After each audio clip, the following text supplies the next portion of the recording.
মানুষের পাশে মানুষের সাথে আমরা আছি এই বাংলাতে। আপনারা দেখছেন সংবাদ শিরোনাম।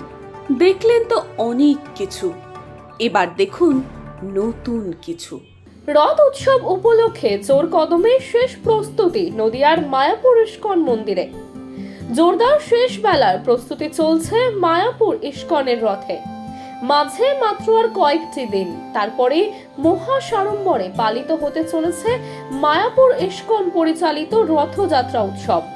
আর এই রথযাত্রা উৎসব উপলক্ষে দেশ বিদেশের হাজার হাজার ভক্তের সমাগম ঘটতে চলেছে মায়াপুর ইস্কনে। মায়াপুর ইস্কন মন্দির থেকে 5 কিলোমিটার দূরে সংখ্যালঘু অধ্যুষিত এলাকায় রাজাপুরের জগন্নাথ মন্দির থেকে 3টি পৃথক সুসজ্জিত রথে জগন্নাথ, বলরাম এবং সুভদ্রা মহারানীকে মায়াপুর চন্দ্ররায় মন্দিরের অষ্টাহী গন্ডিচায় প্রবেশ করানো হবে। উল্টো রথ পর্যন্ত মায়াপুরের গন্ডিচায় থাকার পর পুনরায় উল্টো রথের দিন মায়াপুর থেকে রাজাপুরের উদ্দেশ্যে রওনা দেবেন।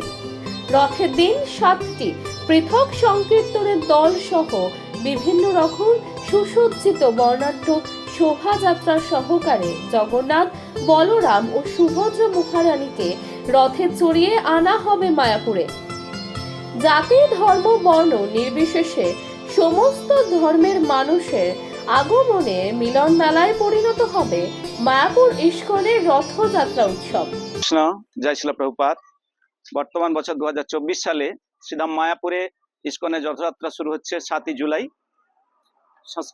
ভারতীয় সংস্কৃতি মেনে আমরা রথযাত্রা শুরু করব রাজাপুর থেকে। আমাদের ভগবান স্বয়ং রাজাপুরে অবস্থান করছেন এবং রাজাপুর থেকে শ্রীধাম মায়াপুরে শ্রী রাধা মাধব প্রাঙ্গণে গুন্ডিচা মন্দির অবস্থান করছেন। সেখানে আমাদের 7 দিন ব্যাপী ভগবান অবস্থান করবেন এবং আবার উল্টো রথ 7 দিনের পরে আবার একইভাবে আমাদের রাজাপুরে, মায়াপুর থেকে রাজাপুরে যাবেন। তো বর্ণাঢ্য শোভাযাত্রা থাকছে সঙ্গে। 7টা দলে মহাপ্রভু যেমন 7টা দলে 7 প্রহরীয়া দলে বিভক্ত হয়েছিলেন সংকীর্তন ভাবে, সেই একইভাবে এখানে 7টা দল থাকছে, সংকীর্তন দল। তারা সংকীর্তন করছে এবং এলাকার সমস্ত মানুষ, সমস্ত জনগণ এসে এই রথযাত্রায় যোগদান করতে পারবেন। রথে স্বয়ং ভগবানকে দীপ, ধূপ, প্রদীপ, শঙ্খজল, নানান উপাচার তারা প্রদান করতে পারবেন এবং সেই সঙ্গে সঙ্গে তারা ভোগ লাগাতে পারবেন এবং সারা দিন ধরে 1টা থেকে 7টা পর্যন্ত এই রথ সমারোহ চলবে।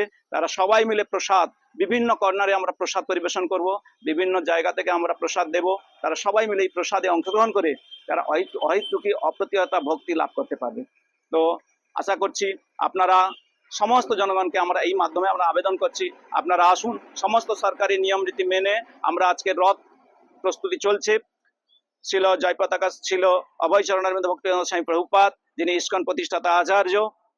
তিনি প্রথমে কলকাতায় রথ প্রতিষ্ঠা করেছিলেন। রথের শুভযাত্রা সূচনা শুরু হয়ে গিয়েছে আর এখন তারই ধারা মেনে ইস্কন শ্রীধাম মায়াপুরে সেই রথের সংকেত শুরু হয়ে গিয়েছে। আগামী 7ই জুলাই, আর মাঝখানে 2-3 দিনের অপেক্ষা।